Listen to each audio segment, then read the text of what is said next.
হজ প্রথমত তিন প্রকার। কয় প্রকার? হজ প্রথমত তিন প্রকার। এক নাম্বার হচ্ছে হজ্জে ইফরাদ, দুই নাম্বার হজ্জে কিরন, তিন নাম্বার হজ্জে তামাত্তু। আমরা বাংলাদেশ থেকে যে সকল হাজি সাহেবরা হজ করতে যায়, আমরা সাধারণত হজ্জে তামাত্তু, তৃতীয় নাম্বারটা যে হজ, ওই হজটা করে থাকে। আসুন এখন আমরা জেনে নেই যে কোন হজটা উত্তম। আল্লাহর হাবিবকে জিজ্ঞেস করা হয়েছিল, ইয়া রাসূলুল্লাহ, ইয়া হাবিব আল্লাহ, কোন হজটি উত্তম?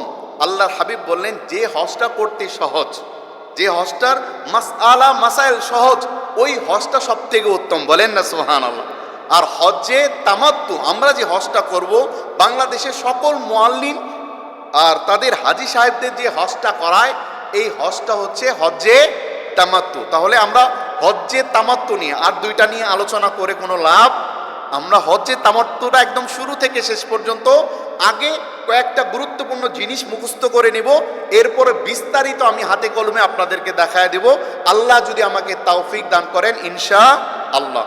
সম্মানিত উপস্থিতি, তাহলে আমরা হজ্জে তামাত্তু সম্পর্কে আলোচনা করব। হজ্জে তামাত্তু দুইটা অংশ। বলেন তো কয়টা অংশ?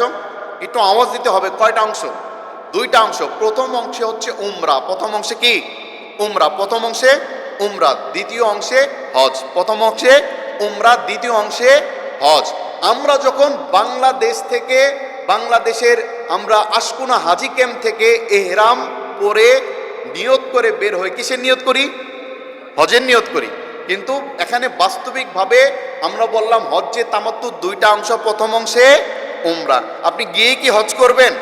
হজ গিয়েই কিন্তু হজ করব না। আমাদের হজ হবে জিল হজ মাসের 8 তারিখ, 9 তারিখ, 10 তারিখ, 11 তারিখ, 12 তারিখ, এই 5 দিন আমাদের হজ। বাকি আমরা এত আগে যাই কেন? আমাদের বিমানের ধারাবাহিক একটা বিষয় থাকে, মক্কা জিয়ারার একটা বিষয় থাকে, মদিনা জিয়ারার একটা বিষয় থাকে, এই জন্য 40 থেকে 45 দিনের প্যাকেজ করা হয়। কিন্তু আমাদের মূল হজ কোন দিন? ওই জিল হজ মাসের 8, 9, 10, 11, 12। তাহলে হজ্জে তামাত্তুর প্রথম অংশ হচ্ছে উমরা, দ্বিতীয় অংশ হজ। তাহলে প্রথমে আমরা একটু উমরা নিয়ে আলোচনা করি। আমরা যখন উমরার হচ্ছে দুইটা ফরজ, দুইটা ওয়াজিব, 4টা কাজ। মোট কয়টা কাজ? উমরাতে কয়টি কাজ? উমরাতে 4টি কাজ। উমরাতে 4টি কাজ, 2টি ফরজ, 2টি ওয়াজিব, 2টি ফরজ, 2টি ওয়াজিব, 2টি ফরজ, 2টি ওয়াজিব। 1 নাম্বার ফরজ হচ্ছে ইহরাম বাঁধা। 1 নাম্বার ফরজ কি? ইহরাম বাঁধা। 2 নাম্বার ফরজ তাওয়াফ করা, কাবা ঘর তাওয়াফ করা। একটু বিস্তারিত বলি, উমরার বিষয়টা হচ্ছে দুইটা আর দুইটা, 2টা ফরজ আর 2টা হচ্ছে ওয়াজিব। তাহলে ফরজ 2টা। 1 নাম্বার ইহরাম বাঁধা। ইহরামের মধ্যে 3টা বিষয়। কয়টা বিষয়? একটু মনে রাখতে হবে এগুলো। যদি হজ যেহেতু করতে যাচ্ছেন, জীবনে একবার হজ করতেছেন, একটু ভালোভাবে করেন, আত্মতৃপ্তি পাবেন।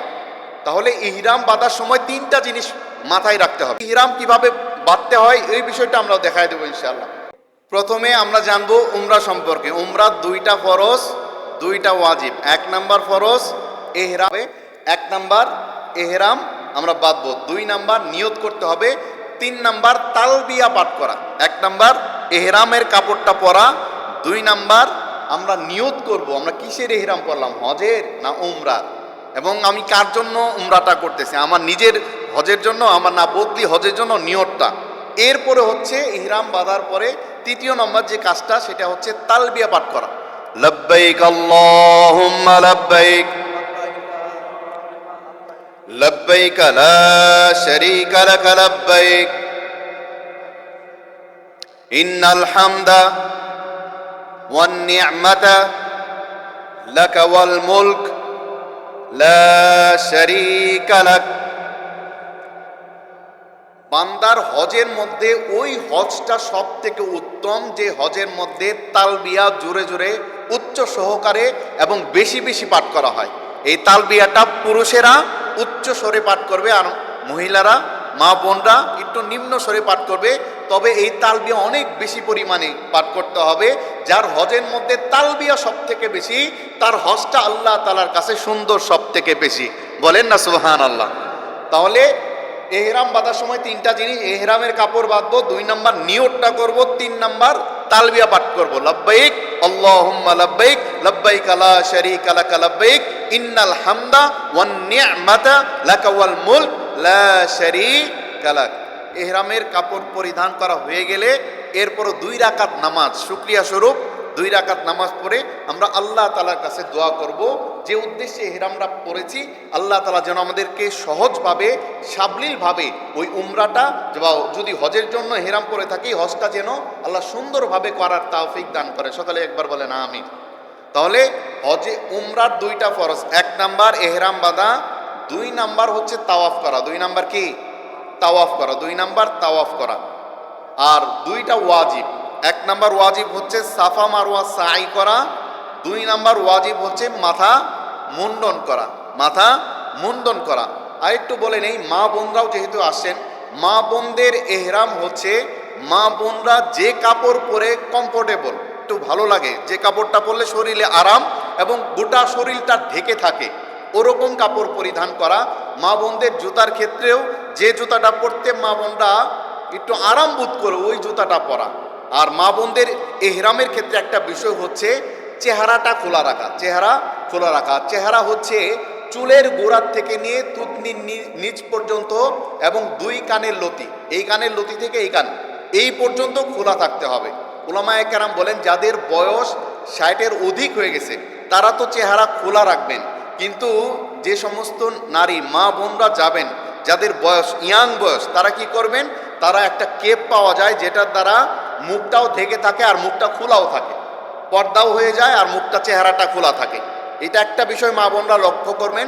চুলের গোড়ালি থেকে থুতনির নিচ পর্যন্ত, 1 কানের লতি থেকে আরেক কানের লতি পর্যন্ত এই বিষয়টা আমরা খোলা রাখব।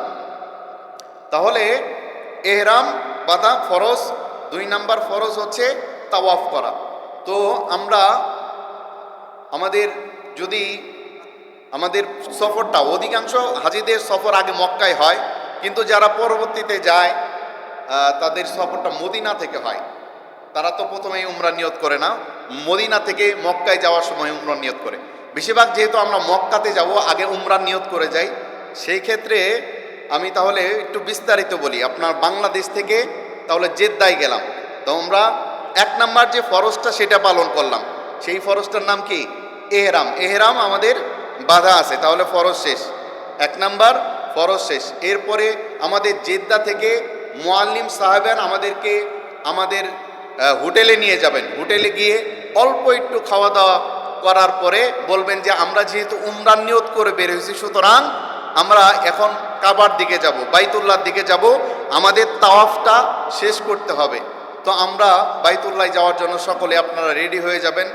এরপরে আরেকটা বিষয় আছে, সেটা হচ্ছে যে আল্লাহর যে বান্দা সর্বপ্রথম যখন কাবাকে তার 2 নয়নে দেখে, ওই সময় আল্লাহর বান্দা যে দোয়া করে ওই দোয়া আল্লাহ সাথে সাথেই কবুল করে নেন। বলেন সুবহানাল্লাহ। এই জন্য মুআল্লিম সাহেবান বাইতুল্লাহর দিকে আপনাদেরকে নিয়ে যাবে। আপনারা লব্বাইক আল্লাহুম্মা লব্বাইক লব্বাইক লা শারীকা লাক লব্বাইক ইন্নাল হামদা ওয়ান নি'মাতা লাকা ওয়াল মুলক লা শারীকা লাক। সর্বপ্রথম যখন কাবাটা নজরে আসে, আসলে এই অনুভূতি কোনো হাজি অন্য মানুষকে বলে ব্যক্ত করে বোঝাইতে পারবে? আমার সফরের সময় হয়েছিল, আমার 2024-এ আল্লাহ তাআলা তার ঘর আমাকে দেখাইছেন। সর্বপ্রথম যখন মুআল্লিম বললেন যে চলো আমরা কাবার দিকে যাই, আমাদের প্রথম উমরা তওয়াফটা শেষ করি, যখন অনেক কিছু চিন্তা করতেছিলাম কি দোয়া চাইবো আল্লাহ তাআলার কাছে, এইটা দোয়া চাইবো, এইটা চাইবো, অনেক কল্পনা জল্পনা ছিল। কিন্তু যখন সর্বপ্রথম দূর থেকে মুআল্লিম সাহেব বললেন এই যে দেখো সামনে আল্লাহ তাআলার ঘর কাবা দেখা যায়, সর্বপ্রথম যখন নজরটা পড়েছিলেন সমস্ত দোয়া ভুলে গেছি, শুধু শুকরিয়া আদায় করতেছিলাম, আয় আল্লাহ সমস্ত প্রশংসা আপনার, আপনি আপনার এই অধম বান্দাকে আপনার ঘর দেখার তৌফিক দান করেছেন। আমি মাঝে মাঝে প্রত্যেক আলোচনায় বলার চেষ্টা করি, আল্লাহ তাআলার বান্দা, যে বান্দা তার এই 2 চোখে আল্লাহ তাআলার ওই কাবা ঘরের কালো গিলাফ দেখে নাই, ওই ব্যক্তি তার জীবনে কিচ্ছু দেখে নাই, কোনো নিয়ামত সে দেখে নাই। আর যে ব্যক্তি আল্লাহর হাবিবের রওজার পাশে দাঁড়িয়ে আল্লাহর হাবিবকে সালাম করতে পারে নাই, ওই ব্যক্তি তার জীবনের কোনো স্বাদ নিতে সে পারে নাই। এইটা কেবলমাত্র শুধুমাত্র যারা হাজি তারাই বুঝতে পারবে। আমরা তো এর আগেও কাবা ঘর দেখছি, ছবির মধ্যে দেখছি, মোবাইলের মধ্যে দেখছি, কিন্তু ওই যে একবার হজ করে আসার পর এখন যখন কাবা ঘরের নজরটা যখন আমাদের মোবাইলে দেখি, বিভিন্ন জায়গায় দেখি দিলটা ভেঙে চুরমার হয়ে যায়, তখন বলতে থাকে আল্লাহ আবার কবে না জানি কবে কবুল করেন।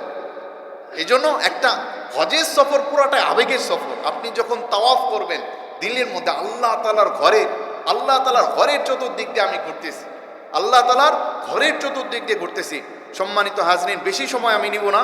তো 2 নাম্বার ফরজ হচ্ছে তাওয়াফ করা, 1 নাম্বার ইহরাম বাঁধা, 2 নাম্বার তাওয়াফ করা। মুআল্লিম সাহেব আপনাদেরকে দেখায় দিবে কাবা ঘরের চতুর্পাশে 7টা চক্কর দেওয়ার নাম হচ্ছে তাওয়াফ।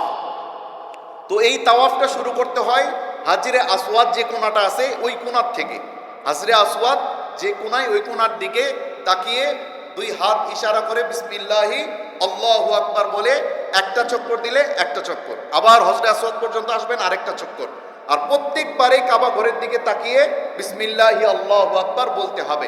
এখন কথা হচ্ছে প্রথম চক্করে কি দোয়া পড়ব, দ্বিতীয় চক্করে কি দোয়া পড়ব, তৃতীয় চক্করে কি দোয়া পড়ব।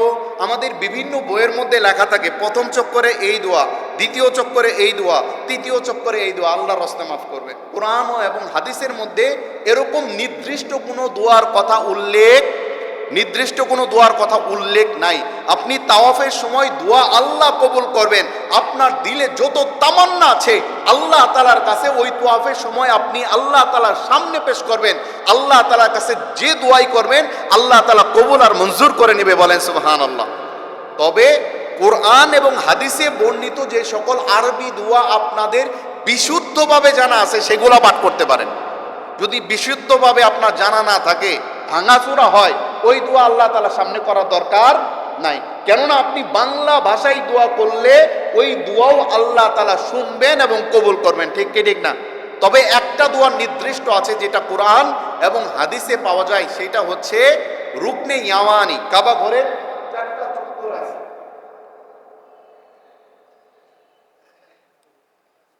সম্মানিত হাজী সাহেবগণ একটু লক্ষ্য করেন, কাবা ঘরের 4টা কোণার আছে।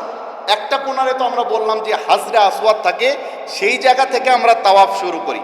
4টা কোণারও আমাদের জানার দরকার আছে। এই হাজরে আসওয়াদ এই কোণারে, হাজরে আসওয়াদ তার এই পাশের যে কোণারটা এইটার নাম হচ্ছে রুকনে ইয়ামানি। আর এই পাশে কাবা ঘরের এক পাশে হচ্ছে এই যে হাজরে আসওয়াদ, এই পাশে রুকনে ইয়ামানি, তার বিপরীতে এই পাশে একটা ডিয়ের মতো একটা আকার আছে, ওইটাও মূলত কাবা ঘরের অংশ। ওইটাকে বলা হয় হাতিমে কাবা। কি বলা হয়? হাতিমে কাবা। এটা কাবা ঘরের অংশ। ওই জায়গাও মাঝে মাঝে খুলে দেয়, ওই জায়গাতেও নামাজ আদায় করার চেষ্টা করবেন। ওই জায়গায় নামাজ আদায় করলে, ওই কাবা ঘরের মাঝখানে নামাজ আদায় করলে যে সওয়াব হবে, আপনার যদি হাতিমে নামাজ আদায় করার তৌফিক পান, সুযোগ পান, ওই জায়গায় নামাজ আদায় করলে, কাবা ঘরের মাঝখানে নামাজ আদায় করলে যে সওয়াব হবে আল্লাহ তাআলা আপনাদেরকে সেই সওয়াব দান করে দিবেন, বলেন সুবহানাল্লাহ। তাহলে আরেকটা বিষয়, আমরা 7 চক্কর দিলে তো আমাদের তাওয়াফ শেষ হয়ে যাবে। তাওয়াফ শেষ হওয়ার পরে আমরা আরেকটা পাথর আছে, ইব্রাহিম আলাইহিস সালাতু ওয়াস সালাম যে জায়গায় দাঁড়িয়ে কাবা নির্মাণ করেছিলেন, ওই পাথরটাকে কি বলা হয়? মাকামে ইব্রাহিম। ওই মাকামে ইব্রাহিম বরাবর আমরা পিছনে সরে, মানুষ তাওয়াফ করছে এই জন্য ওইটার কাছাকাছি না, এরপর তাওয়াফের পরে 2 রাকাত নামাজ আদায় করতে হয়। ওই 2 রাকাত আমরা প্রথম রাকাতে সূরা কাফিরুন, দ্বিতীয় রাকাতে সূরা ইখলাস পাঠ করব। প্রথম রাকাতে সূরা কাফিরুন, দ্বিতীয় রাকাতে সূরা ইখলাস পাঠ করব। ওই নামাজের পরে দোয়া করলে আল্লাহ দোয়া কবুল করেন, বলেন সুবহানাল্লাহ। ওই নামাজ পড়ে আমরা, এই জন্যই আমরা একেবারে মাকামে ইব্রাহিম নিকটে না গিয়ে আমরা যত পারি পিছনে যাব, তাহলে আপনাদের ডিস্টার্ব কম হবে। মানুষজন তাওয়াফ করতে থাকলে আপনি মনোযোগ দিয়ে নামাজ আদায় করতে পারবেন না, আপনি দোয়াও করতে পারবেন না। তাওয়াফটা শেষ করে তাহলে আমরা ওই যে মাকামে ইব্রাহিমের বরাবর পিছনে চলে যাব, এরপরে 2 রাকাত নামাজ আদায় করব। প্রথম রাকাতে সূরা কাফিরুন, দ্বিতীয় রাকাতে সূরা ইখলাস পাঠ করে এরপরে দোয়া করব। একটু লম্বা সময় নিয়ে মুআল্লিম সাহেবরে একটু বইলা যে আমরা একটু লম্বা দোয়া করতে চাই, লম্বা একটু দোয়া করলেন, আল্লাহর কাছে যত তামান্না দিলের আছে আপনি উপস্থাপন করেন। এরপরে মুআল্লিম সাহেব আপনাদেরকে বলে দিবে যে এখন আমরা জমজমের পানি পান করব। এরপরে ওই জায়গাতেই জমজমের পানি রাখা আছে, জমজমের পানি নিয়ে বাইতুল্লাহর দিকে, কাবা ঘরের দিকে তাকিয়ে দাঁড়িয়ে একটা নিয়ত করবেন, যে কোনো একটা নিয়ত করে পান করবেন। তাহলে আপনাদের 2টা ফরজ শেষ হলো। 1 নম্বর ফরজ ইহরাম বাঁধা, এটাও শেষ। 2 নম্বর ফরজ তাওয়াফ, এটাও শেষ। তাহলে আর 2টা ওয়াজিব বাকি আছে। কি বাকি আছে? ওয়াজিব। তাহলে উমরা 2টা ওয়াজিব। 1 নাম্বার হচ্ছে সাফা মারওয়া সাই করা। কি করা? সাফা মারওয়া সাই। ষাটটা চক্কর দিতে হবে, ভয় পেয়ে যাবে না, ভয় পাওয়া যাবে না। ওই জায়গায় আল্লাহ, এখন তো বর্তমান সময় অনেক সুন্দর ব্যবস্থাপনা, একবার এসি তো এসি, একবার ঠান্ডা শীত লাগে যায়, 60টা চক্কর দিতে হবে। এটা বড় কোনো কাজ মনে করবেন না, একটা আবেগ নিয়ে আসেন। কি আবেগ সেটা? আল্লাহ তাআলা রব্বুল আলামিন তার খলিল ইব্রাহিম আলাইহিসসালাতু ওয়াসসালামের স্ত্রী হাজেরা আলাইহিসসালাতু ওয়াসসালাম তার সন্তানের জন্য, পানির জন্য এই সাফা আর মারওয়া দৌড়িয়েছিলেন। ওই পাহাড়ে আমি দৌড়াচ্ছি, আল্লাহ তাআলা আমাকে তৌফিক দান করছেন। আরেকটা বিষয় মাথায় আনবেন, এই সাফা মারওয়া সম্পর্কে আল্লাহ তাআলা কুরআনে বলেছেন, কুরআনে বর্ণিত পাহাড়ে আমি আছি। ইন্নাস সাফা ওয়াল মারওয়াতা মিন শাআইরিল্লাহ ফামান হাজ্জাল বাইতা আও ইতামারা ফালা জুনাহা আলাই আইয়াতাওয়াফা বিহিমা। বলেন না আল্লাহু আকবার। আপনি তখন ওই আবেগটা নিয়ে আসেন, আল্লাহ তাআলা এমন পাহাড়ে আমাকে দৌড়ানোর তৌফিক দান করছেন, যে পাহাড়ের কথা আল্লাহ কুরআনে বলেছেন, যে পাহাড়ের মধ্যে ইব্রাহিম আলাইহিসসালাতু ওয়াসসালাম তার বিবি হাজেরা আলাইহিসসালাতু তার সন্তানের জন্য দৌড়িয়েছিলেন, ওই পাহাড়ে আমাকে আনছেন। যে পাহাড়ের মধ্যে সাহাবায়ে কেরাম দৌড়িয়েছিলেন, যে পাহাড়ের মধ্যে আল্লাহর হাবিব জনাবে মুহাম্মদ রাসূলুল্লাহ সাল্লাল্লাহু আলাইহি সাল্লাম দৌড়িয়েছিলেন, আল্লাহ আমাকে ওই পাহাড়ে আনছেন। তাহলে দিলের মধ্যে একটা আবেগ আসবে, অনুভূতি আসবে অন্যরকম, ঠিক কি ঠিক না? তাহলে এই আবেগটা আমরা আনবো। তাহলে আমরা তাওয়াফ শুরু করব। সাফা থেকে মারওয়া গেলে এক চক্কর, সাফা থেকে মারওয়া হয়ে আবার সাফাতে আসলে এক চক্কর, এরকম না। সাফা থেকে মারওয়া এক চক্কর, মারওয়া থেকে সাফা 2, সাফা থেকে মারওয়া 3, মারওয়া থেকে সাফা 4, সাফা থেকে মারওয়া 5, মারওয়া থেকে সাফা 6, আবার সাফা থেকে মারওয়াতে গিয়ে 7টা চক্কর। এইভাবে আমরা শেষ করব। আর এই চক্করটা যখন দিব, এই জায়গায় কি দোয়া করব? এই জায়গাতেও হচ্ছে দোয়া কবুলের জায়গা। আপনি আপনার মনে যে দোয়া, ওই দোয়াই আল্লাহ তাআলার কাছে করবেন।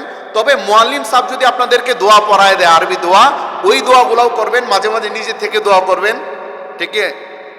আর সবুজ বাতির একটা জায়গা আছে, সবুজ বাতির একটা জায়গা আছে, ওই জায়গাতে একটু রমল করতে হয়, একটু দৌড়াইতে হয়, একটু দৌড়াইতে হয়। ওই জায়গায় পুরুষেরা দৌড়াবে, মা বোনরা হাঁটার থেকে একটু জোরে হাঁটবে। এইভাবে আমরা উমরাটা শেষ করে নেব। এরপরে হচ্ছে মাথা মুন্ডানো, মাথাটা নেড়া করে ফেললেই সব থেকে ভালো। আর মা বোনরা তাদের হোটেলে আসার পর চুল নিজেও কাটতে পারবেন, আরেকজন ভাবি বোনের থেকে সাহায্য নিয়েও কাটতে পারবেন। তাহলে এইভাবে আমাদের উমরা শেষ। তাহলে আমরা মূল হজের আলোচনা করব। এবং মহিলারা 4 আঙ্গুল পরিমাণ বা 3 আঙ্গুল পরিমাণ কাটলেই হয়ে যায়, 1 কর পর্যন্ত। তাহলে এখন আমরা হজের আলোচনা করি, এরপরে কিছু গুরুত্বপূর্ণ বিষয় আমরা বলবো ইনশাল্লাহ, যেগুলো আমাদের হজের সফরে অনেক কাজে দিবে ইনশাল্লাহ। আমাদের উমরার পর থেকে, এই যে প্রথম উমরা শেষ করার পর লম্বা একটা সময় থাকে, এই সময়টা আমরা কিভাবে কাটাবো হজের আগ পর্যন্ত, এই বিষয়ে আলোচনা করব। তবে আমরা মূল হজে চলে যাই, মূল হজের আলোচনায় চলে যাই। তাহলে হজ প্রথমেই চলে আসুন। হজ হচ্ছে 5 দিনে 5 জায়গায় 9টি কাজ করাকে হজ বলে। 5 দিনে 5 জায়গায় 9টি কাজ করাকে হজ বলে। আমার সাথে একটু বলেন, 5 দিনে 5 জায়গায় 9টি কাজ করাকে হজ বলে। 5 দিনে 5 জায়গায় 9টি কাজ করাকে হজ বলে। আর একটু আওয়াজ দিয়ে বলেন, 5 দিনে 5 জায়গায় 9টি কাজ করাকে হজ বলে। 5 দিনে 5 জায়গায় 9টি কাজ করাকে হজ বলে। আমাদের পূর্বে যে আলোচক মুআল্লিম সাহেব বললেন যে এই 9টা কাজই কিন্তু মূল কাজ। এই 9টা কাজ যদি মুখস্থ আপনাদের থাকে, আপনাদের সাথে যে মুআল্লিম থাকবেন, ওই মুআল্লিম বাকিটা আপনাদেরকে চালিয়ে নিয়ে যাবে। কিন্তু মূল 5টা, এই 9টা কাজই যদি মুখস্থ না থাকে, তাহলে আপনি ডান বাম কিছুই বুঝবেন না। তাহলে 5 দিনে 5 জায়গায় 9টি কাজ করাকে হজ বলে। তাহলে 5টা দিন আমরা মুখস্থ করি। জিল হজ মাসের 8 তারিখ, 9 তারিখ, 10 তারিখ, 11 তারিখ, 12 তারিখ। 8 তারিখ, 9 তারিখ, 10 তারিখ, 11 তারিখ, 12 তারিখ। এই 5টা দিন, 5টা জায়গা। বলেন কয়টা জায়গা?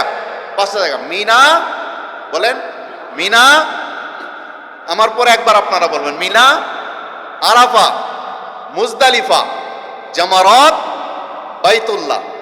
মিনা, আরাফা, মুজদালিফা, জামারাত, বাইতুল্লাহ। মিনা, আরাফা, মুজদালিফা, জামারাত, বাইতুল্লাহ, মিনা, আরাফা, মুজদালিফা, জামারাত, বাইতুল্লাহ। জিলহজ মাসের 5 তারিখ, 5টা দিন, 8 তারিখ, 9 তারিখ, 10 তারিখ, 11 তারিখ, 12 তারিখ, 5টা জায়গা, মিনা, আরাফা, মুজদালিফা, জামারাত, বাইতুল্লাহ। মুখস্থ হয়েছে না ভাই ইনশাল্লাহ? তাহলে এই 5টা জায়গার নাম মুখস্থ এই জন্যে রাখা, যদি এই 5টা জায়গারই নাম মুখস্থ না রাখলে তাহলে আপনি হজ করবেন কিভাবে? আর এই 5টা দিনেই যেহেতু হজ, এই 5টা এই দিনও আপনাকে মুখস্থ রাখতে হবে। এখন আসুন 9টা কাজ। কয়টা কাজ? 9টা কাজ। 9টা কাজের মধ্যে 3টা হচ্ছে ফরজ। কয়টা ফরজ? উমরার ফরজ ছিল কয়টা? 2টা। আমাদের মূল হজের ফরজ হবে 3টা। কয়টা? হজের ফরজ 3টা, হজের ফরজ 3টা, হজের ফরজ 3টা।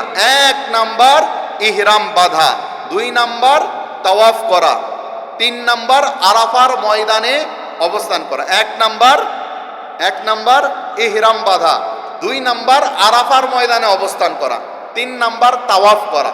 1 নাম্বার ইহরাম বাঁধা, 2 নাম্বার আরাফার ময়দানে অবস্থান করা, 3 নাম্বার তাওয়াফ করা, কাবা ঘরের তাওয়াফ করা। 1 নাম্বার ইহরাম বাঁধা, 2 নাম্বার আরাফার ময়দানে অবস্থান করা, 3 নাম্বার তাওয়াফ করা। তাহলে এই 3টা কি?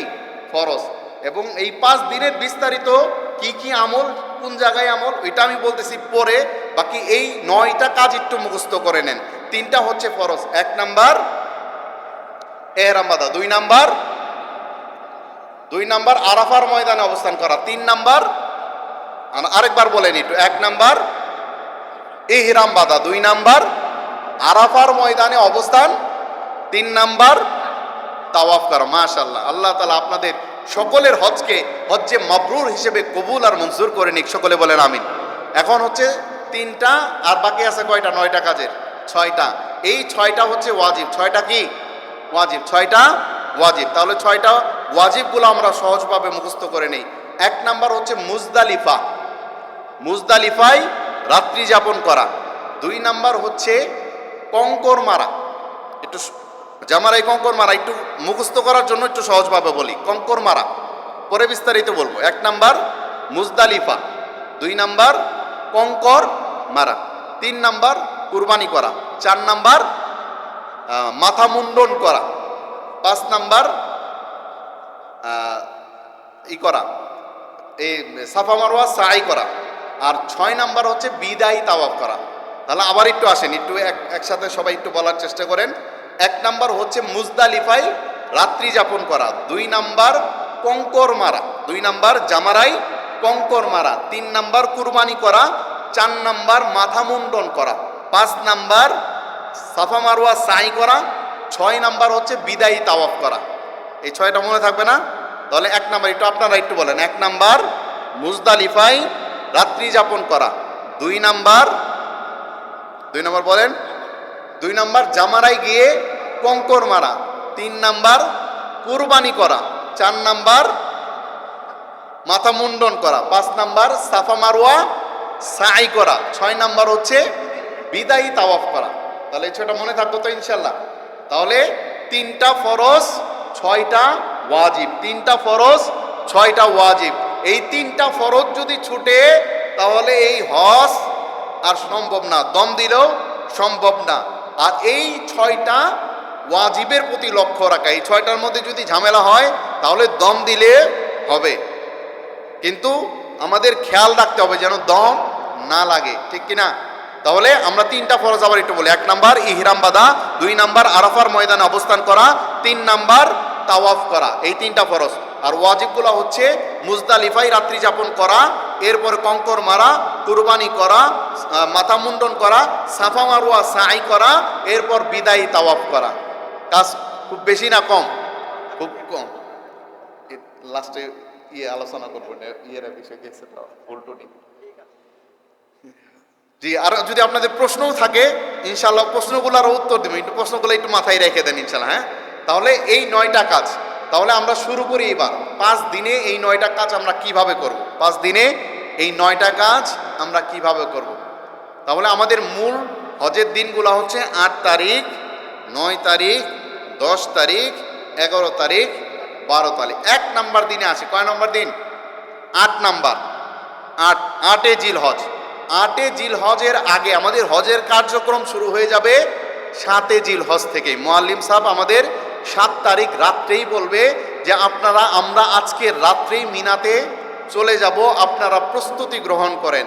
আপনারা উজু ইস্তেনজা গোসল সেরে আপনারা একটা ব্যাগের মধ্যে প্রয়োজনীয় জিনিস এহরাম সহ একবারে বেশি কিছু নেওয়ার চেষ্টা করবেন না, তাহলে আপনার চলাফেরা করতে কষ্ট হবে। ঠিক আছে, আপনি সামানা নিয়ে আপনার মুআল্লিম সাহেব এগুলো বলে দিবে, এগুলো মূল বিষয় না। তাহলে 1 নাম্বার দিন হচ্ছে 8 তারিখ। আপনাকে 9 তারিখ রাত্রেই মুআল্লিম সাহেবান ওই মিনার ময়দানে পৌঁছায় দিবেন। মিনার ময়দানে অবস্থান করা সুন্নত। মিনার ময়দানে অবস্থান করা কি সুন্নত। ওই মিনার ময়দানে অনেক নবীদের বিচরণ ছিল, সেখানে আমাদের নবী সাল্লাল্লাহু আলাইহি ওয়াসাল্লামও অবস্থান করেছেন।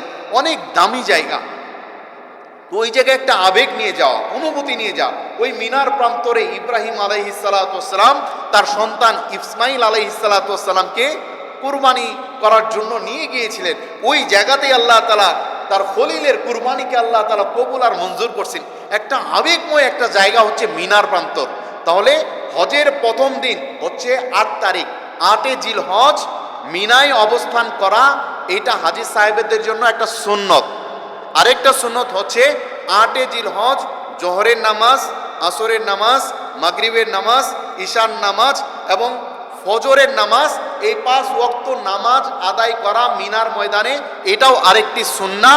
তবে এই সুন্নাতে আমাদের আদায় করতে একটু ঘাটতি হয়, কেননা আমাদের পরের দিন আমাদের হজের মূল কাজ হচ্ছে ফরজ কাজ, সেটা কি? আরাফার ময়দানে অবস্থান করা। আরাফার ময়দানে যেন সঠিকভাবে সঠিক সময়ে উপস্থিত হইতে পারি, এই জন্যই 5 ওয়াক্ত নামাজ মিনার ময়দানে পড়া হয় না, জোহর পড়া হয়। ওই দিনের ফজরও পড়া হয়, জোহর পড়া হয়, আসর পড়া হয়, মাগরিব পড়া হয়, ঈশাও পড়া হয়। কিন্তু পরের দিনের ফজর আমরা আরাফার ময়দানে গিয়ে পড়ার চেষ্টা করে থাকি। এটাতে আমাদের তেমন কোনো কিছু হবে না। তবে আমাদের আরাফা যেহেতু মূল, আরাফার দিনই হচ্ছে হজ, তাহলে আমরা 8 তারিখ কোথায় থাকবো? মিনার প্রান্তরে। মিনার ময়দানে আমরা কি করব? 5 ওয়াক্ত নামাজ ব্যতীত আপনি বেশি বেশি দোয়া করেন, বেশি বেশি জিকির করেন, বেশি বেশি নফল নামাজ আদায় করেন। কিন্তু আমাদের হাজী সাহেবরা এতটাই অবস্থা আমাদের খারাপ, মিনার ময়দানে খাবার টাবার নিয়ে হাজী সাহেবরা ঝগড়া করে।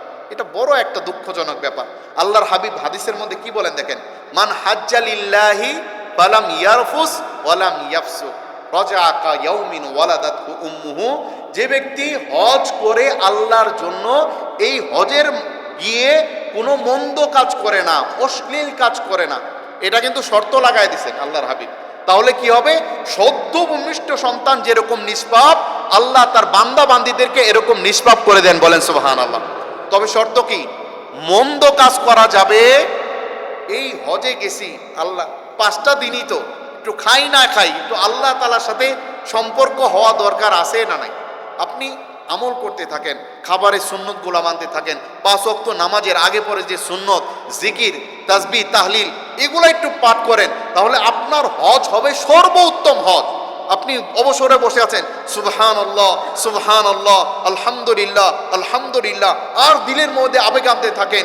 নবী রাসূলগণ এই জায়গায় বিচরণ করেছেন, আল্লাহর হাবিব এই জায়গায় বিচরণ করেছেন, সাহাবায়ে কেরামের বিচরণ এখানে ছিল, আল্লাহ তাআলা আমাকে এই জায়গা আনছেন। এই বিষয় যখন আপনার দিলে আসবে, আপনার খাবার টেনশন থাকবে না, আপনার কি হইল না হইল, কোন জায়গায় সিট পাইলেন, এইটার কোনো টেনশন থাকবে।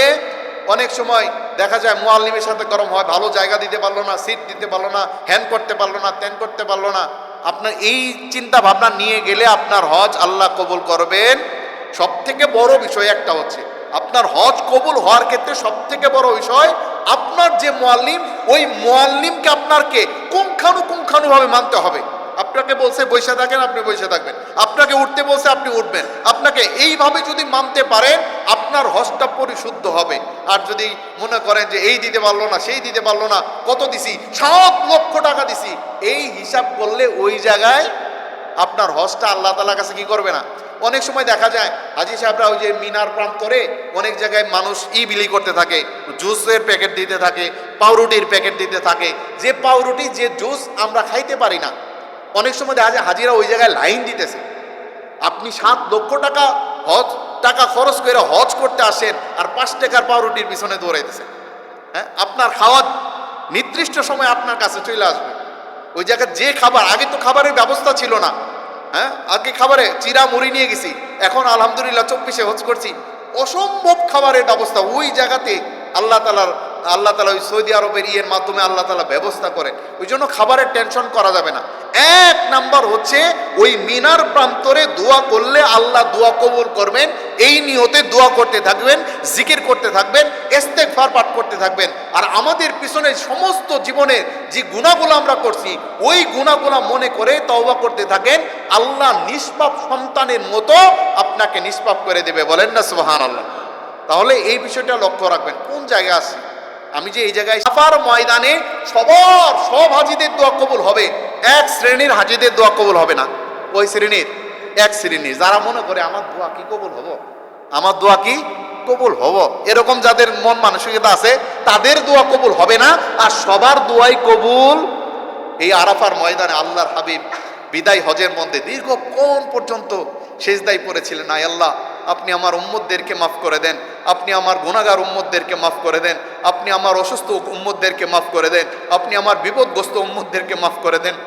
আল্লাহ তাআলা বলছিলেন, হাবিব মাথা উঠান, আমি আপনার উম্মতদের সব শ্রেণীর মানুষদেরকে মাফ করে দেব। আল্লাহর হাবিব দোয়া করছেন, নারীদেরকে মাফ করেন, শিশুদেরকে মাফ করেন, ছোটদেরকে মাফ করেন, বড়দেরকে মাফ করেন। আলাদা আলাদা ভাবে আল্লাহর হাবিব দীর্ঘ সময় পর্যন্ত ওই আরাফার ময়দানে সিজদায় পড়ে দোয়া করছেন। আল্লাহ তাআলা বলছেন, হাবিব মাথা উঠান, আমি আপনার উম্মতদেরকে মাফ করে দিলাম, তবে যারা জালেম তাদেরকে মাফ করব না, যারা মানুষের উপরে জুলুম করে তাদেরকে মাফ করব না। আল্লাহর হাবিব মাথা উঠাইছেন। এরপরে আরাফার ময়দান থেকে মুজদালিফায় আসছেন, মুজদালিফায় এসে আবার সিজদায় পড়ে গেছেন, আয় আল্লাহ আপনি আমার উম্মতের জালেমদেরকেও মাফ করে দেন, আয় আল্লাহ আপনি আমার উম্মতের জালেমদেরকেও মাফ করে দেন।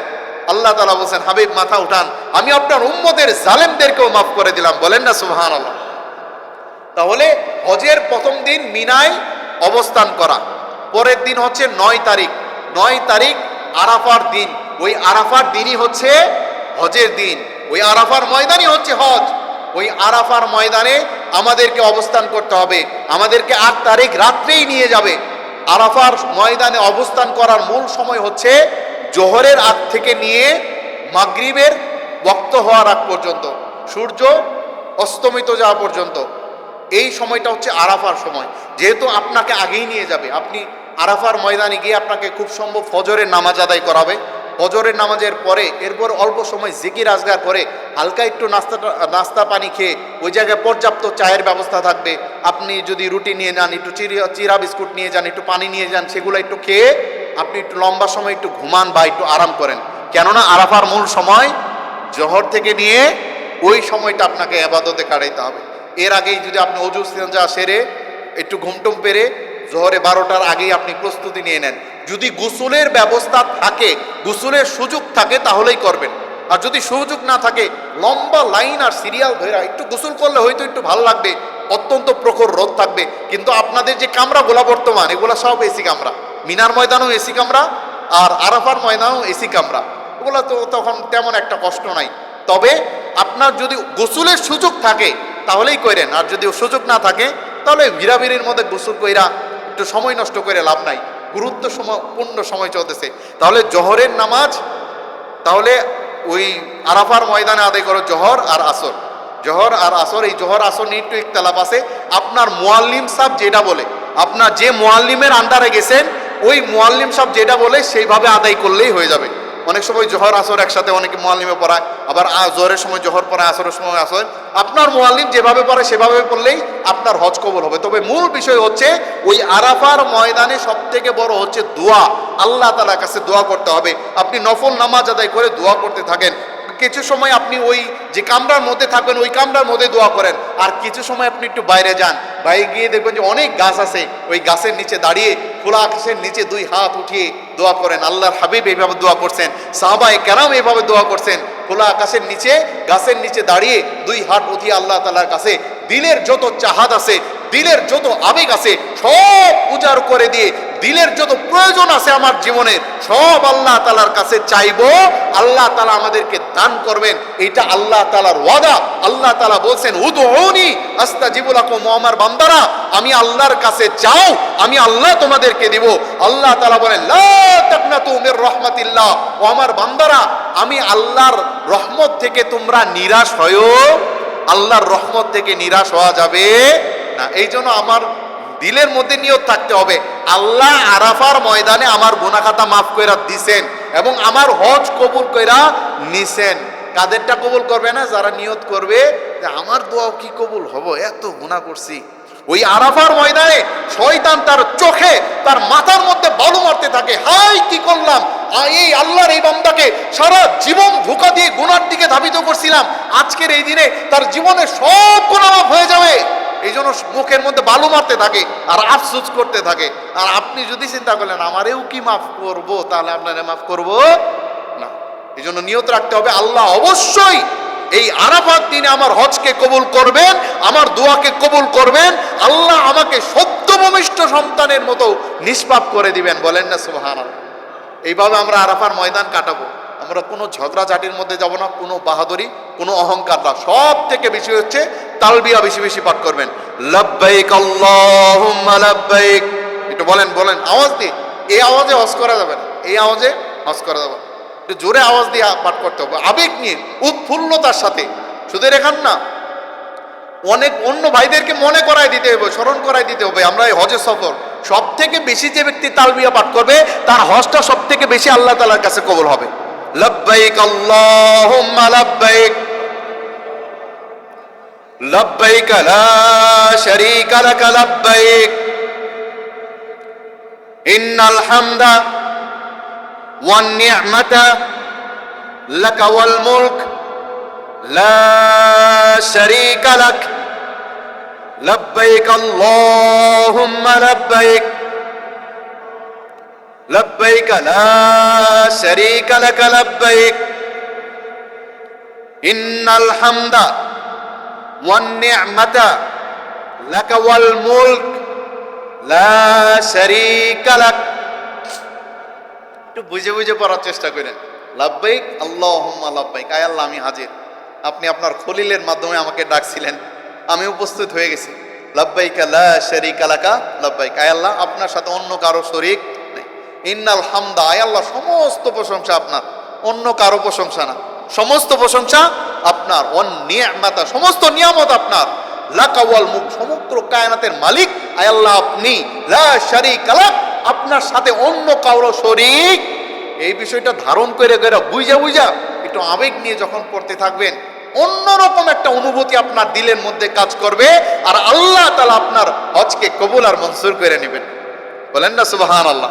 তাহলে 9 তারিখ 1 নাম্বার, কয়দিন হজের? কয়দিন? 5 দিন। প্রথম দিন আমরা কোথায় অবস্থান করলাম? মিনায়। মিনায় অবস্থান করা কি হজের গুরুত্বপূর্ণ একটি সুন্নত। দ্বিতীয় নাম্বার দিনে আমরা থাকবো কোথায়? আরাফার ময়দানে। এইটা হচ্ছে আরাফার ময়দানটাই হচ্ছে হজ। তাহলে আমাদের মূল দিন হচ্ছে 9 তারিখ, আরাফার দিন, হজের দিন। ওইটাই হচ্ছে সব থেকে বড় গুরুত্বপূর্ণ। তাহলে আমরা জোহর থেকে নিয়ে মাগরিব পর্যন্ত আমরা আমলের মধ্যে থাকবো, দোয়া কান্নাকাটি।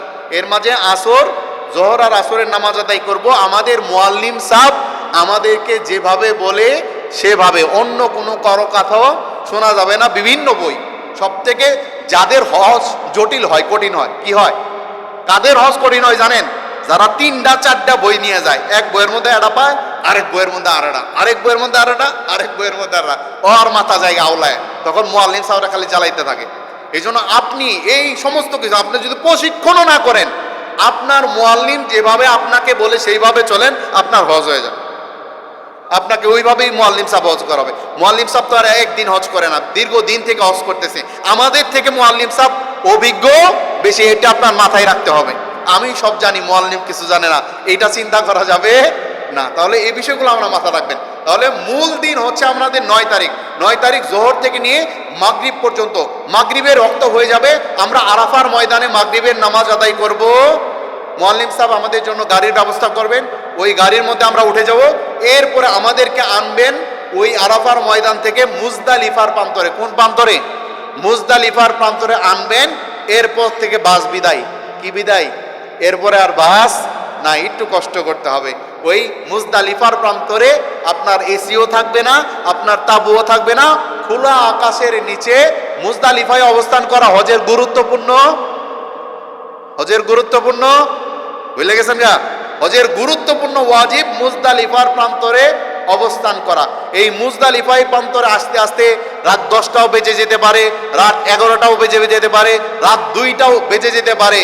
চিল্লা চিল্লি করা যাবে না, হুজুর আমরা তো কি করি নাই, মাগরিবের নামাজ পড়ি নাই, ঈশার নামাজ পড়ি নাই।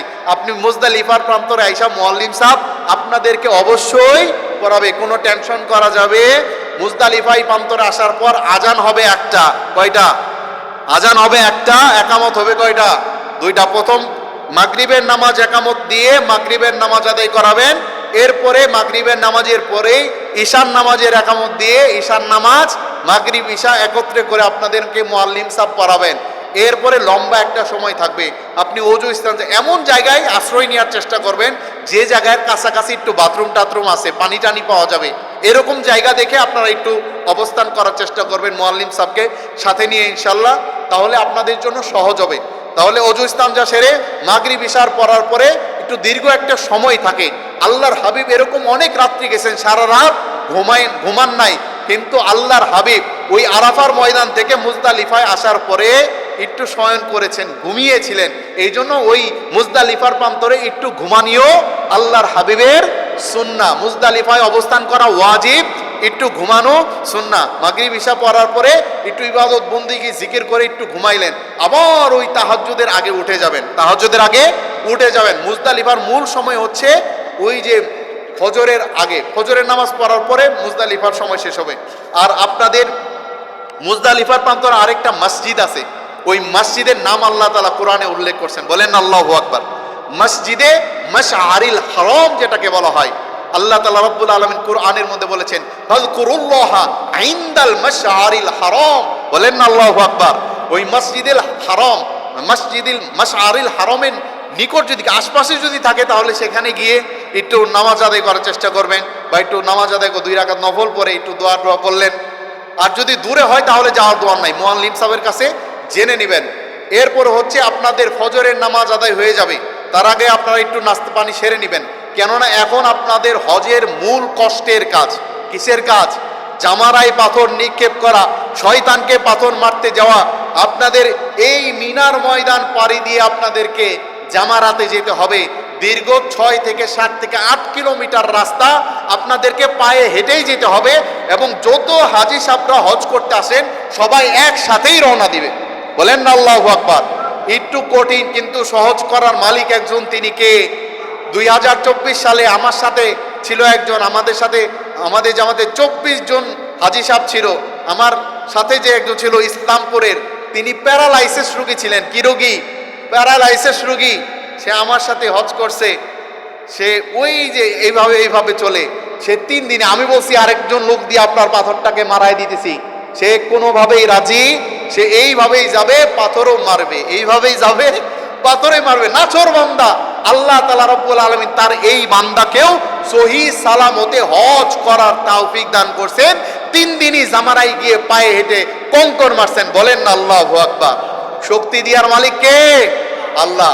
অথচ এর থেকে শক্তিশালী মানুষ ওই স্টেপ কইরা ছিল, হাজারও দেখছি। জামারাত থেকে আসার সময় অনেক মানুষকে দেখছি পইরা থাকতে। এই 2024-এ এত পরিমাণে গরম পড়ছিল, এই জন্য সবার সাথে পানি রাখবেন। অনেক সময় কি করে হাজি সাহেবরা ওই মিনার প্রান্তরে ওই আরাফার ময়দানে গিয়ে মানুষ বিস্কুট দেয়, মানুষ পাউরুটি দেয়, মানুষ জুস দেয়, সব নিয়ে গাঁটটি বুঝাই করে। ওই গাঁটটি নিয়ে এরপরে আর চলতে পারে না, তখন কি করে? ফেলায় দেয়। তখন কি করে? ফেলায় দেয়। অর্ধেক রাস্তায় যায় ফেলায় দেয়, খাওয়ারও সুযোগ নাই। এত আপনি জুস পাউরুটি খাইলে আপনার পেট ভালো থাকবে? আর যদি আপনার পেট নষ্ট হয় হজের সফরে, আপনার হজ হবে? আপনার তো বাথরুমে দৌড়াইতে হবে। বাথরুমে দৌড়াইতে গেলে আপনারও হজ শেষ, আপনার মুআল্লিম সাহেব আপনারা থয়ে যেতে পারবো না, সাথীরাও থয়ে যেতে পারবো না। আপনার নিজের কারণে অন্য সাথীদেরকে আপনি বিপদে ফেলবেন, ঠিক কি ঠিক না? জি। তাহলে আমরা মুজদালিফার প্রান্ত থেকে এখন কোথায় যাব? কয় তারিখ? কাছাকাছি। তাহলে 10 তারিখ সকাল, কত তারিখ? আমরা কয় তারিখ? ফজরের পরে। 10 তারিখ ফজরের পরে আমরা কোথায় যাচ্ছি? জামারায় পাথর নিক্ষেপ করার জন্য। মুজদালিফায় রাত্রি যাপন করে আরেকটা আমাদের কাজ হচ্ছে পাথর সংগ্রহ করা। পাথর সংগ্রহ করা। এই সাইজের যে পাথরগুলো আছে না, ওগুলা ভরবেন ব্যাগের মধ্যে। কি কন? এই সাইজের? আমাদের বাঙালিরা কিন্তু নেই, এই সাইজের পাথর নেয়। চাচা কি করেন? পাথর, শয়তান রে পাথর মারবে, তো ছোটো নিলে হবে। কত বড় নেয়? এত বড় নেয়। অনেকে কি করে, বক্সিগঞ্জ থেকে নিয়ে যা, এটারা কি করবো, শয়তান রে মারুন, নিয়ে যাবে বক্সি। এগুলা করা যাবে। পাথরের সাইজ হতে হবে খেজুরের দানা পরিমাণ। সব থেকে বড় হচ্ছে খেজুরের দানা, সব থেকে ছোট হচ্ছে সুলাবুট পরিমাণ, এর থেকেও ছোট নিয়েন না। তাহলে এই সাইজের পাথর কমপক্ষে 70টা নিবেন। কয়টা? 70টা। জিলহজ মাসের 10 তারিখ সকালে যে আমরা জামারায় পাথর মারতে যাব, ওই দিন শুধু এক জামারায়। কয় জামারায়? বড় জামারায়। জামারা কয়টা? 3টা। একটা হচ্ছে ছোট, আরেকটা মেজো, আর একটা বড়। ছোট শয়তান, মেজো শয়তান, বড় শয়তান। 10 তারিখে আমরা কেবলমাত্র শুধুমাত্র বড় শয়তানকে পাথর মারবো। কোন শয়তানকে? বড় শয়তানকে পাথর মারবো। পাথর মারতে হবে 7টা। কয়টা? 7টা। আপনারা জামারায় যখন যাবেন দেখবেন যে সামনের দিকে প্রচুর ভিড়, একটু ঘুরে পেছনের সাইড দিয়ে মারার চেষ্টা করবেন। ওই জায়গায় গিয়ে দেখবেন একটু হালকা, আর দূর থেকে পাথর নিক্ষেপ করবেন না, করা যাবে না। তাহলে ওই পাথরটা কোন জায়গায় গিয়ে পড়লো এটা আপনার জানা থাকবে না। ওই পাথর লেগে আবার পরেও আসতে পারে, আরেকজনের মাথাও লাগতে পারে। এই জন্য একটু কাছাকাছি গিয়ে একটু ভালো 7টা পাথর আলাদা করে নিয়ে বাকিটা তুইলেন। 7টা পাথর গুইনা হাতে নিলেন, নিয়ে এরপরে 2 আঙ্গুলে ধরে বিসমিল্লাহি আল্লাহু আকবার, বিসমিল্লাহি আল্লাহু আকবার, বিসমিল্লাহি আল্লাহু আকবার। প্রথম দিনের জামারায় পাথর